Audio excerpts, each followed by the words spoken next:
How to clear all cache and junk from Windows 10 and 11. Let's get started.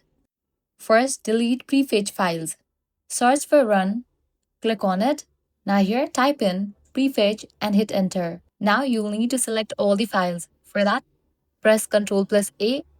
Once we have selected all the files, click Shift plus Delete to permanently remove them.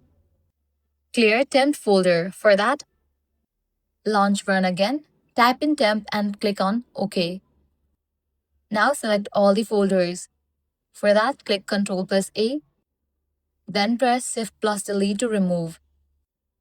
Now clear %temp folder. For that, launch Run and type in %temp click OK.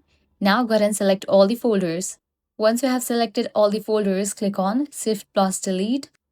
With that, all the files will be deleted. If some files won't delete, that's normal, just skip them. Lastly, run disk cleanup. For that, launch Run again. Now type in clean mgr and hit OK.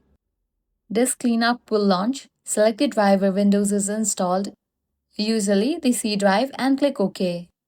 And that's it. You have now removed tons of junk files and made your computer lighter, faster, and cleaner. If this guide helped you out, do not forget to like, share, and subscribe. Thanks for watching.